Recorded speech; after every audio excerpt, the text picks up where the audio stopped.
ናቸው? ደህና ነኝ አልሐምዱሊላህ። እንዲሁም ክርስቲያን ወገኖቼ ሰላም ሰላም ብያችኋለሁ። ሰላማችሁ ብዙ ተረፍረፍ በልልኝ። ዋው ዋው! የዛሬው እንግዲህ ይለያል ማለት ነው። አባት 1000 ዓመት ይኖር ከምር ማለት ነው። እንግዲህ የአብርሽ አባት ሩታንና አብርሃምን አስታርቋል ማለት ነው። ማሻላ ተባረክላ ማሻላ በጣም ደስ ይላል።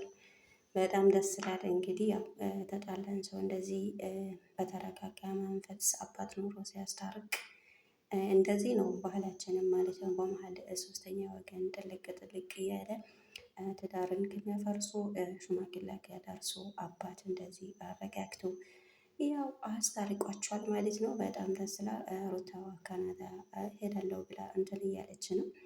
እሱንም እንግዲህ ያው እነሱ በጤናቸው ትኬቱ ቢቃጠልም ድጋሚ ቆርጥልሻለሁ።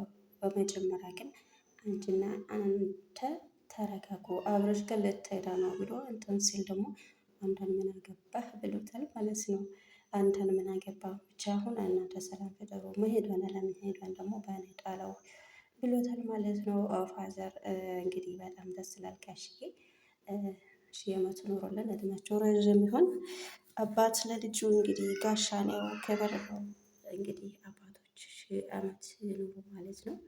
ያው ሩታም በሰሞኑ ለመሄድ እንዳቀደች ነው። አብረሽ ግን ያው ትኬት በዚህ ሰሞን ቆርጣለች። አትቀራም የሚለው ነገር እንግዲህ ውስጥ አለ። ጋሼ ደግሞ ምናልባት ትኬት ቆርጠሽም ከሆነ ይቃጣል፣ እኔ ቆርጥልሻለሁ። መሄድን የምትፈልጊ ከሆነ እኔ ቆርጥልሻለሁ። መጀመሪያ ግን እናንተ ሁለታችሁ ሰላም አውርዱ ብሏል ማለት ነው። ማሻላ ተባረክላ በጣም ደስ ይላል ከምር ማለት ነው። እንደኔ ደስ ያለው ማነው ማለት ነው። አብረሽ ግን ውስጡ አልተቀበለውም። ጋሽዬ ግን አንተን አይመለከትም፣ አያገባህም። አሁን ብቻ እናንተ ታረቁ፣ ሌላውን ነገር በእኔ ጣለው እያሉ እያረጋጉት ነው ማለት ነው።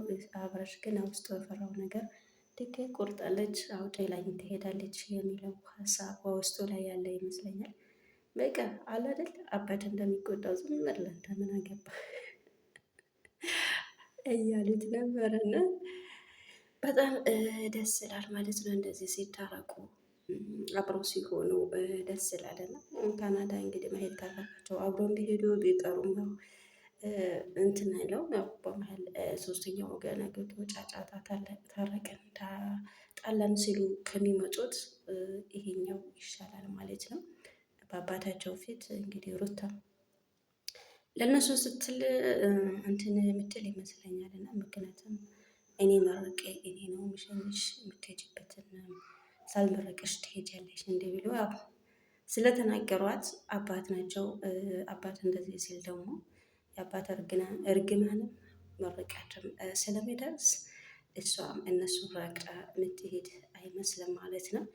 እንግዲህ በእነሱ መታረቅ ደስ አለው ማነው? እንደኔ በጣም ደስ ብሎኛል። እንግዲህ እስከ መጨረሻም ደስታው መጨረሻ ያደርግልን። አንድ ሰው ከተጨመረ አንድ ላይ ሲሆን ደስ የሚለው ማለት ነው። ውድ ቤተሰቦቼ በቀጣይ በሌላ ቪዲዮ እስከምንገናኝ ድረስ ባላችሁበት ዓለም ዳርቻ ላይ ጠብቃችሁ። ሰላም አለይኩም ወረህመቱላሂ ወበረካቱ።